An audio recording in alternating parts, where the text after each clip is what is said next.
Hello बच्चों, मैं matric गुरु Manoj sir, Manoj academy Benipatti में आपका स्वागत है। आज हम लोग रसायन शास्त्र के सेकेंड चैप्टर अम्ल भस्म लवण उसका कुछ महत्वपूर्ण ऑब्जेक्टिव क्वेश्चन का अध्ययन करते हैं। तो चलिए इसी कड़ी में हम लोग बढ़ते हैं।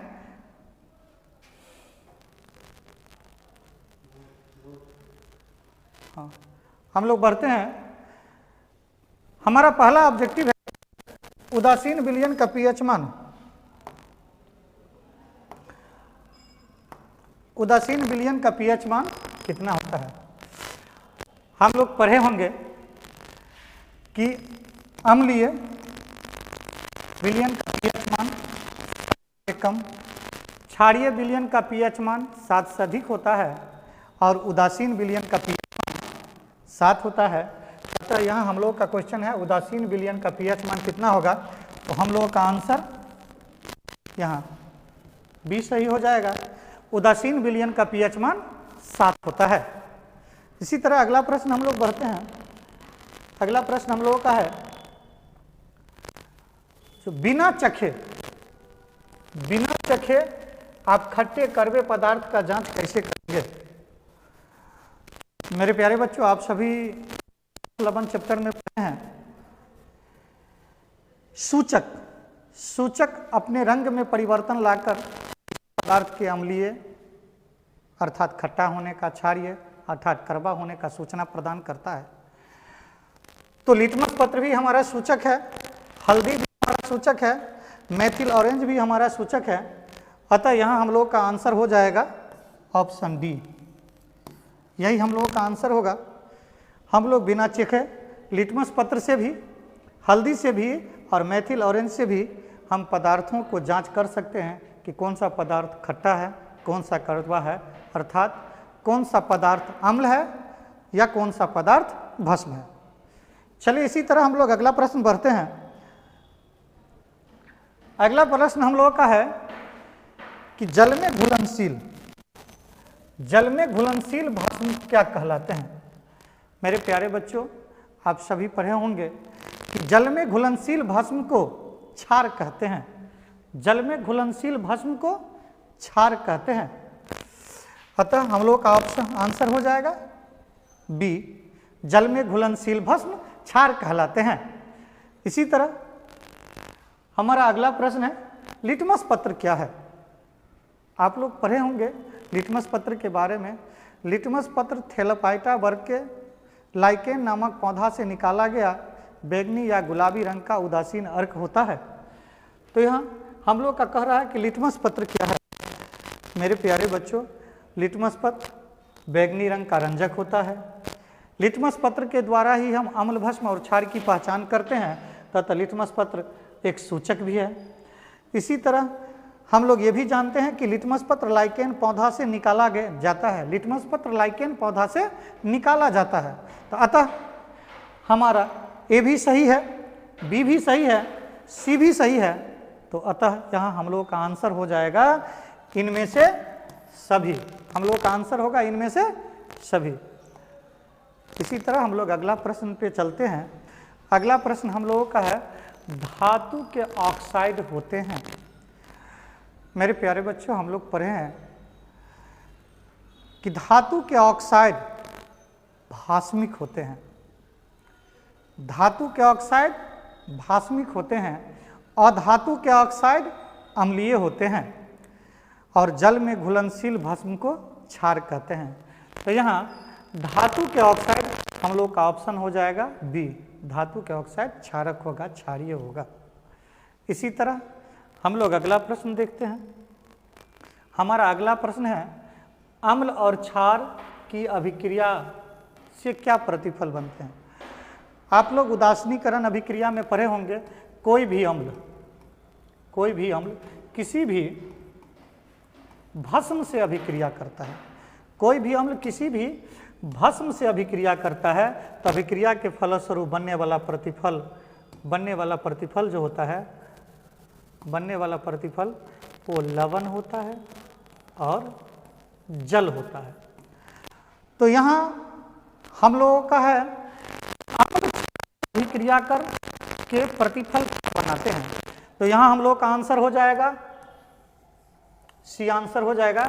अम्ल और भस्म परस्पर अभिक्रिया करके लवण और जल का निर्माण करते हैं। मेरे प्यारे बच्चों, अगर मैं आपसे ये पूछूं कि अम्ल भस्म परस्पर अभिक्रिया करके लवण और जल बनाता है तो इस अभिक्रिया को क्या कहते हैं? तो आप लोग जानते हैं कि इस अभिक्रिया को हम लोग उदासीनीकरण अभिक्रिया कहते हैं। यह भी बहुत ज़्यादा इंपॉर्टेंट क्वेश्चन है। हम लोग उदासीनीकरण अभिक्रिया के अंतर्गत पढ़ते हैं कि कोई भी अम्ल किसी भी भस्म से अभिक्रिया करके लवण और जल का निर्माण करता है। तो यहाँ हम लोग का आंसर हो जाएगा लवण और जल, सी आंसर हो जाएगा। आप लोगों को समझ में आ रहा होगा। इसी तरह हम लोग का अगला प्रश्न है, निम्नलिखित में से कौन सा अम्ल है? निम्नलिखित में से कौन सा अम्ल है?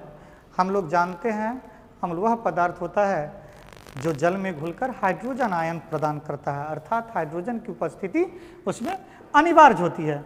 यहाँ हम लोग का आंसर हो जाएगा HCl। आप लोगों से अगर ये पूछा जाए कि HCl का नाम क्या है तो आप लोग क्या नाम लिखिएगा? हाइड्रोक्लोरिक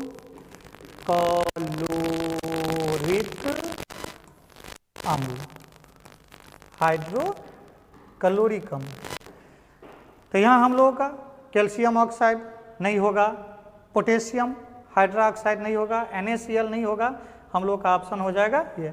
यहाँ आपसे ये पूछा जाए कि CaO क्या है तो आप जानते हैं कि ये धातु के ऑक्साइड है और धातु के ऑक्साइड की प्रकृति भास्मिक होती है।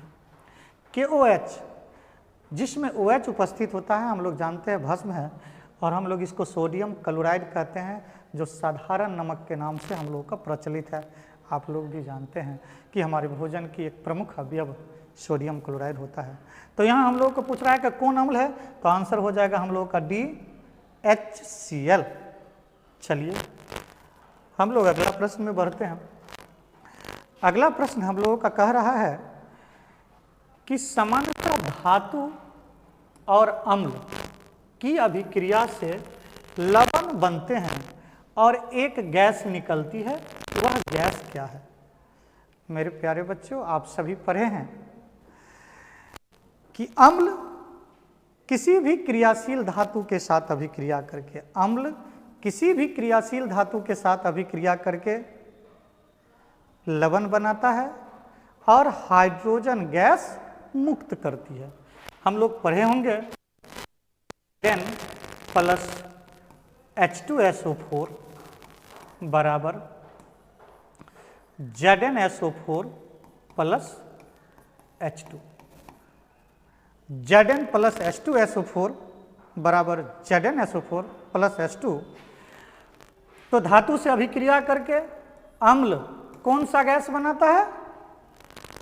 आंसर हो जाएगा हाइड्रोजन गैस बनाता है। अम्ल धातु से अभिक्रिया के फलस्वरूप लवण के अतिरिक्त जो गैस बनाता है वह गैस हाइड्रोजन गैस होता है। आप लोगों से अगर ये पूछा जाए कि हाइड्रोजन गैस की पहचान क्या है तो मेरे प्यारे बच्चों, आप सभी जानते हैं कि हाइड्रोजन गैस के सामने जब हम जलती हुई तिल्ली ले जाते हैं तो वह गैस फट-फट ध्वनि के साथ, पॉप ध्वनि के साथ जलने लगता है। क्वेश्चन हम लोग का सिल्वर क्लोराइड का रंग कैसा होता है? मेरे प्यारे बच्चों, आप सभी सिल्वर को देखे होंगे, आप सभी जानते हैं चांदी, चांदी के नाम से जानते हैं और चांदी उजला कलर का होता है। तो यहाँ हम लोग का सिल्वर क्लोराइड का कलर पूछ रहा है, रंग पूछ रहा है।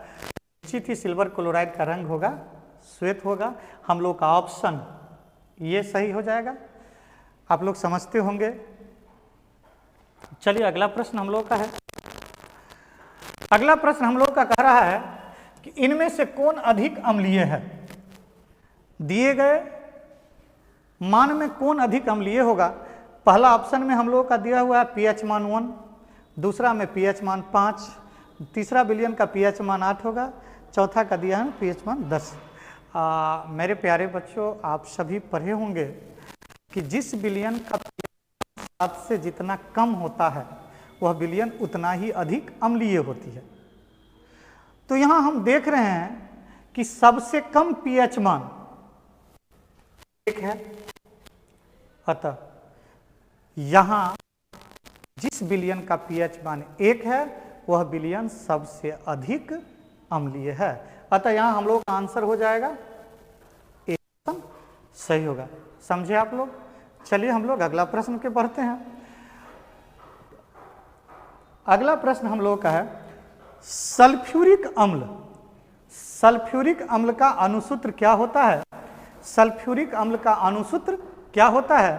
तो मैं सभी जानते हैं सल्फ्यूरिक अम्ल को का रासायनिक हम लोग कहें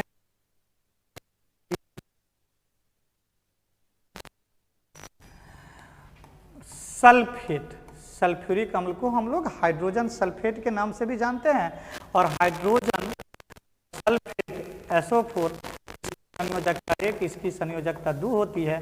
ये इसको देता है, इसको देता है, तो बन जाएगा H2SO4। यहाँ हम लोगों का सल्फ्यूरिक अम्ल का अणुसूत्र क्या होगा? H2SO4। तो ऑप्शन हम लोगों का बी आंसर सही हो जाएगा।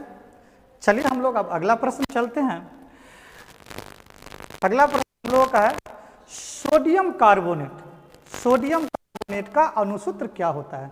मेरे प्यारे बच्चों, आप सभी पढ़े होंगे सोडियम का संकेत होता है Na। सोडियम का संकेत होता है Na और कार्बोनेट का संकेत होता है CO3। कार्बोनेट का संकेत होता है CO3। मेरे प्यारे बच्चे, आप सभी जानते हैं सोडियम की संयोजकता 1 होती है और कार्बोनेट की संयोजकता 2 होती है। दोनों मूलक अणुसूत्र निर्माण के समय सोडियम कार्बोनेट को दे देगा और कार्बोनेट की संयोजकता सोडियम को चलाएगा। तो यहाँ सोडियम कार्बोनेट का सूत्र होगा, आंसर हो जाएगा Na2CO3। यहाँ हम लोग का आंसर ए सही होगा। मेरे प्यारे बच्चों, अगर आपसे ये पूछा जाए कि सोडियम कार्बोनेट को साधारण नाम क्या है, तो आप लोग पढ़े होंगे सोडियम कार्बोनेट का साधारण नाम खाने वाला सोडा होता है। नहीं, सोडियम कार्बोनेट का साधारण नाम धोने वाला सोडा होता है। चलिए हम लोग अगला प्रश्न बढ़ते हैं। अगला प्रश्न हम लोग का है जल अम्ल से अभिक्रिया के फलस्वरूप क्या बनाता है? मेरे प्यारे बच्चों, जब भी अम्ल में जल डाला जाता है, अम्ल में जल डाला जाता है तो बहुत तेजी से, बहुत ज्यादा तेजी से उसमें से ऊष्मा उत्सर्जित होती है। तो अम्ल जल के साथ अभिक्रिया करने के फलस्वरूप बहुत अधिक मात्रा में ऊष्मा उत्सर्जित करती है। और हम लोग जानते हैं कि वह रासायनिक अभिक्रिया जिसमें अभिक्रिया के फलस्वरूप ऊष्मा का भी उत्सर्जन हो, तो उसे हम ऊष्माक्षेपी रासायनिक अभिक्रिया कहते हैं। तो यहाँ हम लोगों का अम्ल जल के साथ अभिक्रिया के फलस्वरूप जो बनेगा उस अभिक्रिया को हम लोग कहेंगे ऊष्माक्षेपी अभिक्रिया। समझ में आ रहा है आप लोगों को? चलिए अब हम लोग अगले प्रश्न की ओर चलते हैं। अगला प्रश्न हम लोगों का कह रहा है, अगला प्रश्न कह रहा है हम लोग का जल का पीएच मान कितना होता है? जल का पीएच मान कितना होता है? आप सभी जानते हैं कि जल एक उदासीन विलयन है और उदासीन विलयन का पीएच मान 7 होता है। तो अतः यहां हम लोगों का आंसर क्या हो जाएगा?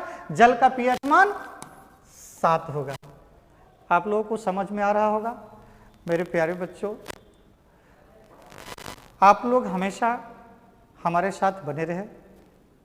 मैं आपको आश्वस्त कराता हूं कि हमारी पूरी टीम आप लोगों को बिहार बोर्ड मैट्रिक 2024 की तैयारी कराएगी और हम लोग आपका हमेशा साथ रहेंगे। अतः आप सभी हमारे चैनल को सब्सक्राइब करें, अपने दोस्तों में शेयर करें। चलिए हम लोग अगले प्रश्न की ओर चलते हैं। अगला प्रश्न हम लोगों का है कि पीएच मान में P एक जर्मन पोटेंस से सूचित किया गया है। जिसका अर्थ क्या होता है आप लोग पढ़े होंगे। पोटेंशियल जर्मनी भाषा का शब्द है जिसका हिंदी में अर्थ होता है पावर, शक्ति। तो यहां हम लोग का पोटेंज का अर्थ क्या हो जाएगा? शक्ति हो जाएगा। मात्रा नहीं होगा, सांद्रता नहीं होगा, घनत्व नहीं होगा। पोटेंशियल सर्ज का अर्थ क्या होगा? पावर, शक्ति। चलिए अगला प्रश्न। अगला प्रश्न हम लोगों का है, इनमें कौन सा अम्ल है? आप पढ़े होंगे हाइड्रोक्लोरिक अम्ल, सल्फ्यूरिक अम्ल। तो यहाँ हम लोग का HCl है, हाइड्रोक्लोरिक अम्ल। आंसर हम लोगों का सी हो जाएगा। इसी तरह मेरे प्यारे बच्चों हम लोग आगे बढ़ते हैं। देखिए किसी भी चैप्टर के ऑब्जेक्टिव समझने के लिए उस चैप्टर के सब्जेक्टिव का ज्ञान होना बहुत ज़रूरी होता है। मैं आपको आश्वासन देता हूं कि हम पूरी सब्जेक्टिव का आप लोगों का अध्ययन कराएंगे। बहुत जल्द, बहुत शानदार तरीके से हम आप लोगों के बीच आने वाले हैं। धन्यवाद। अगला सवाल हम लोगों का है, ऑब्जेक्टिव, किसी विलयन का pH मान 7 से ज़्यादा होता है।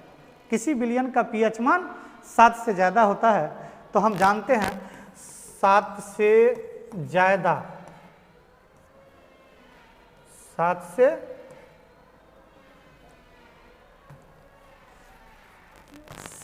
से ज़्यादा, 7 से अधिक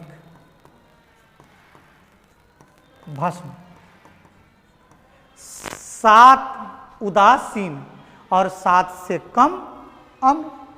तो यहाँ हम लोग को क्या पूछ रहा है? किसी विलयन का pH मान 7 से ज़्यादा होता है। तो जब ये 7 से ज़्यादा है तो वह विलयन क्या होगा? भस्म होगा। तो यहाँ हम लोग का आंसर हो जाएगा क्षार, क्योंकि हम लोग जानते हैं कि जल में घुलनशील भस्म क्षार कहलाते हैं। तो अतः यहाँ क्या आंसर हम लोग दें? यहाँ हम लोग का आंसर हो जाएगा बी, क्षार हो जाएगा। इसी तरह हम लोग का अगला ऑब्जेक्टिव है,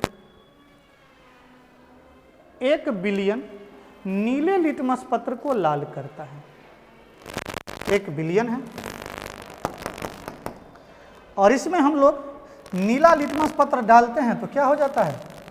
लाल होता है। हम लोग जानते हैं अम्ल नीले लिटमस पत्र को लाल करता है, भस्म लाल लिटमस पत्र को नीला करता है और उदासीन विलयन लिटमस पत्र के रंग को नहीं बदलता है।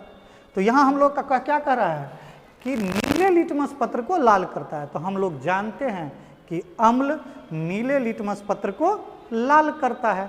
तो यहाँ हम लोग का आंसर हो जाएगा अम्ल। अब देखिए यहाँ हम लोग को अम्ल नहीं दिया हुआ है, उसका pH मान दिया हुआ है। तो आप सभी पढ़े होंगे कि अम्ल का pH मान 7 से कम होता है, भस्म का pH मान 7 से अधिक होता है और उदासीन विलयन का pH मान 7 होता है।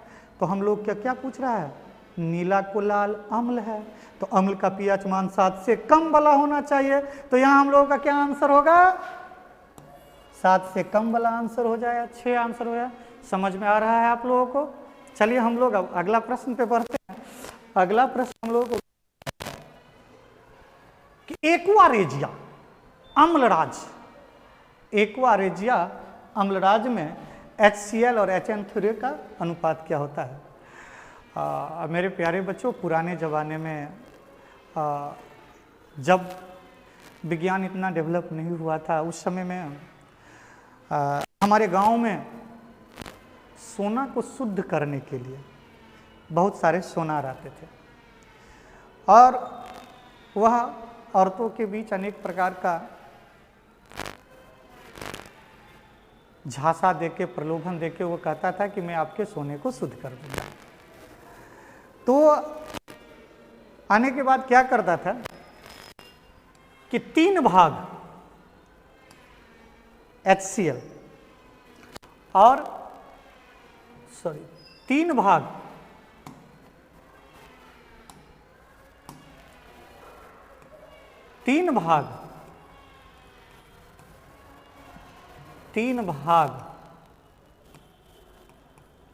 3 भाग HCl और 1 भाग HN3 का मिश्रण तैयार करता था और उसमें सोना रख देता था।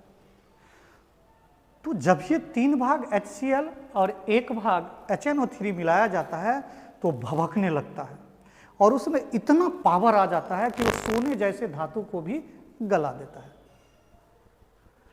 तो सोना तो शुद्ध हो जाता था, लेकिन उसकी वजन भार में कुछ कमी आ जाती थी। तो यही इसी मिश्रण को कहा जाता है एक्वा रेजिया। एक्वा रेजिया में भाग HCl होता है और 1 भाग HNO3 होता है। तो यहाँ हम पूछता है एक्वा रेजिया के मिश्रण में HCl HNO3 का अनुपात कितना होता है? तो आंसर हम लोगों का हो जाएगा 3:1। 3:1। ऑप्शन हम लोग का ए सही होगा। समझ में आ रहा है? चलिए हम लोग अगला प्रश्न बढ़ते हैं। अगला प्रश्न हम लोग को क्या कह रहा है? अगला प्रश्न कह रहा है नींबू या संतरा में कौन सा अम्ल पाया जाता है? यहाँ नाम से ही स्पष्ट है, नींबू और संतरा में साइट्रिक अम्ल उपस्थित होगा। मेरे प्यारे बच्चों, नींबू संतरा में आपसे पूछे कि सिरका में कौन सा अम्ल होता है, आपसे पूछे कि आंवला में कौन सा अम्ल होता है, तो आपको सभी याद रखना होगा। आपके पेट में अमाशय में, हमारे अमाशय में कौन सा अम्ल होता है? तो आप जानते हैं HCl अम्ल होता है। दही में कौन सा अम्ल होता है? तो दही में लैक्टिक अम्ल होता है। यहाँ हम लोग था कि संतरा और नींबू में, तो आंसर हो जाएगा हम लोगों का सिट्रिक अम्ल। समझ में आ रहा है? चलिए हम लोग अगले प्रश्न की ओर चलते हैं। अगला प्रश्न हम लोगों का कह रहा है, अगला प्रश्न कह रहा है हम लोगों का कि कोई विलयन लाल लिटमस पत्र को नीला कर देता है। कोई विलयन लाल लिटमस पत्र को नीला कर देता है। कोई विलयन लाल लिटमस पत्र को नीला करता है तो उसका पीएच मान कितना होगा? यहां हम लोगों का क्या है? लाल को नीला करना, लाल को नीला। तो अब लोग जानते हैं भस्म लाल लिटमस पत्र को नीला करता है। भस्म लाल लिटमस पत्र को नीला करता है और भस्म का पीएच मान 7 से अधिक होता है। तो यहाँ हम लोग का क्या आंसर हो जाएगा? 1 नहीं होगा, 4 नहीं होगा, 5 नहीं होगा, 7 से अधिक वाला मान होगा। तो अतः यहाँ हम लोग का आंसर हो जाएगा करेक्ट, डी आंसर होगा। क्योंकि लाल नीला भस्म है और भस्म का पीएच मान 7 से अधिक होता है। भस्म का पीएच मान 7 से अधिक होता है। चलिए इसी तरह हम लोग अगला प्रश्न पढ़ते हैं। कहा जाता है टमाटर में कौन सा अम्ल पाया जाता है? टमाटर में कौन सा अम्ल पाया जाता है? आप लोग पढ़े होंगे, टमाटर में ऑक्जेलिक अम्ल पाया जाता है। ये ऑप्शन हम लोगों का सही हो जाएगा। टमाटर में ऑक्जेलिक अम्ल पाया जाता है। चलिए हम लोग अगला प्रश्न। यहाँ क्वेश्चन थोड़ा सा गलती हो गया हम लोगों से। हम लोगों का यहाँ प्रश्न है तुतिया। तुतिया का रासायनिक सूत्र क्या होता है? आप सभी जानते हैं, यहाँ जितने भी दिया हुआ है सभी जल योजित लवण है। जिस लवण में जल उपस्थित होता है उसे जल योजित लवण कहते हैं। यहाँ हम लोगों का पूछ रहा है कि तुतिया का अणुसूत्र क्या होता है। तो मेरे प्यारे बच्चों, आप सभी पढ़े होंगे, कॉपर सल्फेट के साथ 5 जल उपस्थित हो तो उसे तुतिया कहते हैं। CuSO4 × 5H2O। यहाँ तुतिया का अणुसूत्र हम लोग का हो जाएगा CuSO4 × 5H2O। इसी तरह हम लोग अगला प्रश्न है हम लोग को प्लास्टर ऑफ पेरिस। क्या क्वेश्चन? प्लास्टर ऑफ पेरिस का अणुसूत्र क्या होता है? तो आप लोग पढ़े होंगे, प्लास्टर ऑफ पेरिस का अणुसूत्र होता है CaSO4 के होल 2 × H2O। अगर इसी तरह अगर ये सूत्र नहीं दिया रहे तो प्लास्टर ऑफ पेरिस का एक और सूत्र होता है। क्या होता है? CaSO4 into 1/2 H2O, CaSO4 into 1/2 H2O। तो आंसर क्या हो जाएगा? CaSO4 के होल 2 इंटू H2O। अगर ये नहीं रहेगा तो क्या रहेगा? रहेगा CaSO4 इंटू H2O। अगर आपसे ये बोले कि प्लास्टर ऑफ पेरिस का 2 उपयोग लिखिए, तो आप लोग जानते होंगे प्लास्टर ऑफ पेरिस का 2 उपयोग। हम लोग मकान को पीओपी करते हैं, पुट्टी करते हैं, उसमें उपयोग होता है। आप लोग बहुत सारे लोगों को देखे हैं जब जिसका हड्डी गुड्डी टूट जाता है तो उनमें भी प्लास्टर ऑफ पेरिस का उपयोग किया जाता है। पट्टी के ऊपर जो वह पाउडर लगाया जाता है वह प्लास्टर ऑफ पेरिस है। आप लोगों से अगर पूछे कि प्लास्टर ऑफ पेरिस का 2 उपयोग लिखे तो आप लिख सकते हैं टूटी हड्डियों को जोड़ने के लिए, मकान का पीओपी कराने के लिए। चलिए हम लोग अगले प्रश्न की ओर बढ़ते हैं। अगला प्रश्न हम लोगों का है बेकिंग सोडा। बेकिंग सोडा खाने का सोडा, बेकिंग सोडा खाने का सोडा, हम लोग खाना में उपयोग करते हैं बेकिंग सोडा को। बेकिंग सोडा का सूत्र क्या होगा? तो हम लोग का आंसर हो जाएगा NaHCO3। आपसे ये पूछी कि NaHCO3 का रासायनिक नाम क्या है, तो सोडियम बाइकार्बोनेट या sodium hydrogen carbonate, sodium bicarbonate या सोडियम हाइड्रोजन कार्बोनेट। इसे हम खाने वाले सोडा के नाम से या सीधे सोडा के नाम से भी कहीं कभी जानते रहते हैं। हम लोग इसका उपयोग रसगुल्ला बनाने में, पुआ बनाने में, पाव रोटी बनाने में, किसी भी प्रकार का स्पंजी खाद्य पदार्थ बनाने में हम लोग इसका उपयोग करते रहते हैं। आप लोग बॉड़ी बनाने में भी उपयोग करते होंगे। चलिए अब हम लोग अगले प्रश्न पे चलते हैं। अगला प्रश्न हमारा है अपच। अपच के उपचार के लिए कौन सा प्रयोग है? अभी बाराती का टाइम चल रहा है, आप लोग खूब इधर से उधर जाते होंगे, ज़्यादा खा लेते होंगे, पेट गुरगुराने लगता होगा, तो आप लोग घर पे आते होंगे, इनो लेते होंगे या अनेक प्रकार का दवा लेते होंगे।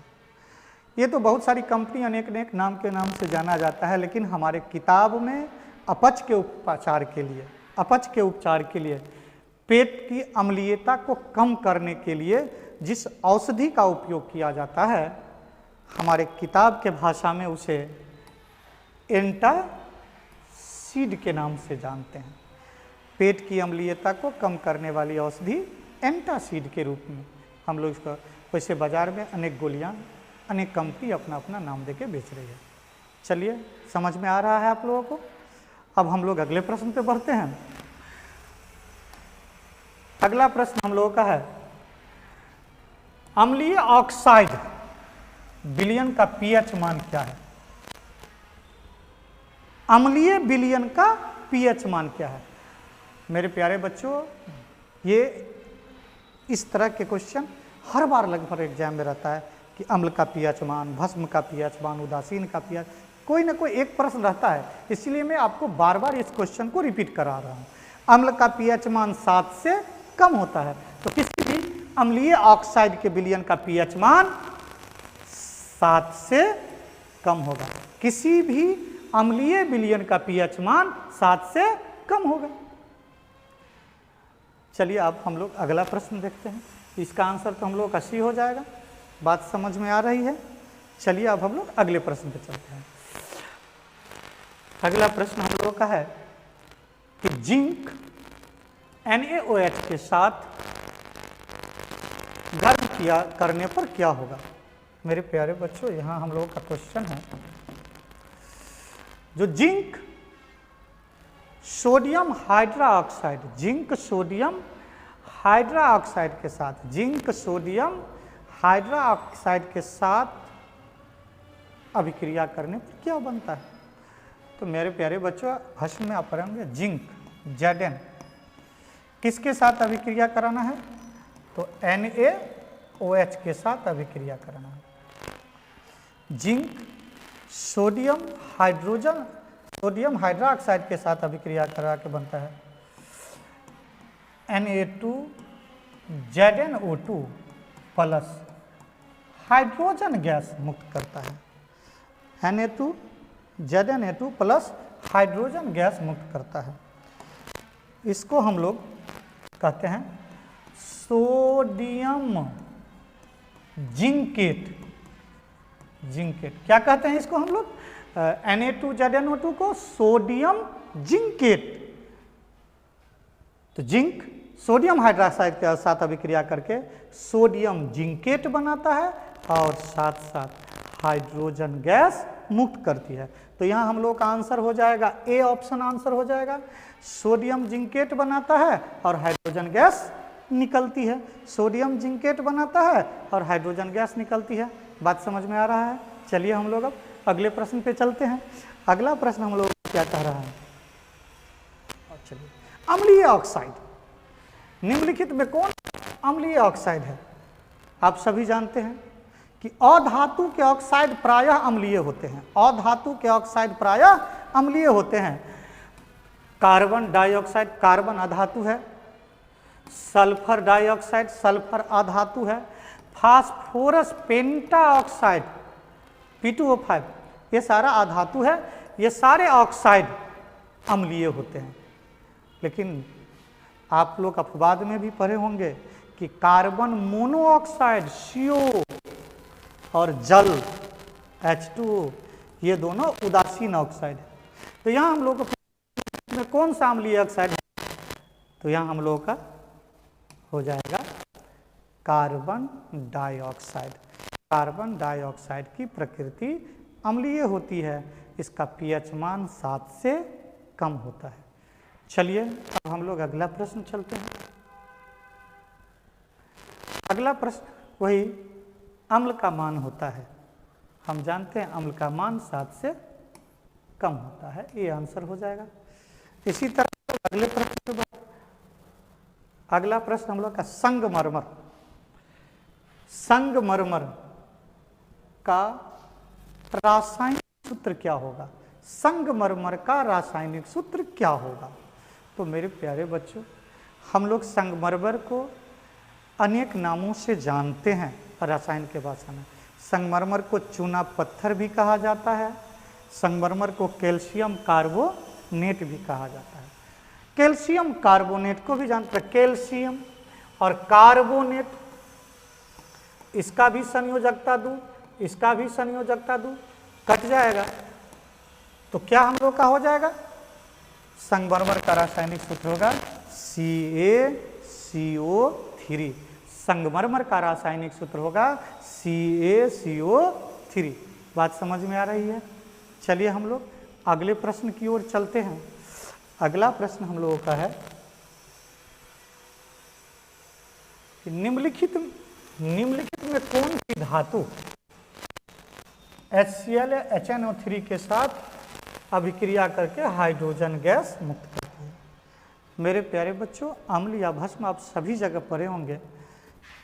अम्ल ZnHCl के साथ अभिक्रिया करके HCl के साथ अभिक्रिया कर ZnCl2 प्लस हाइड्रोजन गैस या ZnH2SO4 ZnSO4 प्लस H2, या आप पढ़े होंगे भस्म के साथ ZnNaOH अभिक्रिया करके sodium zincate Na2ZnO2 plus H2 बनाता है। जिंक धातु अम्लों को बहुत ज़्यादा पसंद करती है। अतः यहाँ हम लोग का आंसर हो जाएगा कॉपर नहीं होगा, लेड नहीं होगा, चांदी नहीं होगा। ऑप्शन क्या आंसर हो जाएगा? हम लोग का आंसर हो जाएगा Zn। जिंक धातु अम्ल और भस्म दोनों से अभिक्रिया करके हाइड्रोजन गैस मुक्त करती है। बात समझ में आ रही है? चलिए हम लोग अब अगले प्रश्न की ओर चलते हैं। अगला प्रश्न हम लोगों का है कठोर जल को मृदु बनाने के लिए, कठोर जल को मृदु माने खारा जल को मीठा बनाने के लिए सोडियम के किस यौगिक का उपयोग किया जाता है? तो हम लोग जानते हैं कठोर जल को मृदु बनाने के लिए सोडियम कार्बोनेट, धोने का सोडा, सोडियम कार्बोनेट धोने का सोडा का उपयोग होता है। तो सोडियम कार्बोनेट का सूत्र क्या होता है? Na2CO3। तो यहाँ हम लोग आप आंसर हो जाएगा B, sodium carbonate. Sodium carbonate का क्या सूत्र होता है? Na2CO3। बात समझ में आ रही है? चलिए हम लोग अब अगले प्रश्न की ओर चलते हैं। अगला प्रश्न हम लोग का क्या है? 34, बेकिंग पाउडर। बेकिंग पाउडर का अणुसूत्र क्या है? बेकिंग पाउडर का अणुसूत्र क्या है? बेकिंग पाउडर, वॉशिंग पाउडर नहीं, बेकिंग पाउडर मतलब खाने का सोडा। तो खाने का सोडा होता है NaHCO3। खाने का सोडा का सूत्र होता है NaHCO3। चलिए हम लोग अब अगले प्रश्न पे चलते हैं। अगला प्रश्न हम लोगों का क्या है कि लिटमस विलयन में बैंगनी रंजक होता है, कहीं कहीं गुलाबी रंजक भी दिया रहता है। रंजक होता है जो निम्न में से किससे निकाला जाता है? तो हम लोग पढ़े होंगे लिटमस पत्र थेलोफाइटा वर्ग के लाइकेन पौधा से, थेलोफाइटा वर्ग के लाइकेन पौधा से निकाला गया पदार्थ होता है। तो यहाँ हम लोग का आंसर हो जाएगा बी, आंसर हो जाएगा। चलिए आज हम लोग अम्ल भस्म लवण चैप्टर के 35 प्रश्नों का अभ्यास किए। हम उम्मीद करते हैं कि आप सभी लोग घर पे बहुत मन लगा के पढ़ रहे होंगे। मिशन 2024 जो है उसकी तैयारी में लगे होंगे। आगे अगले वीडियो में हम लोग मिलते हैं, तब तक के लिए जय हिंद।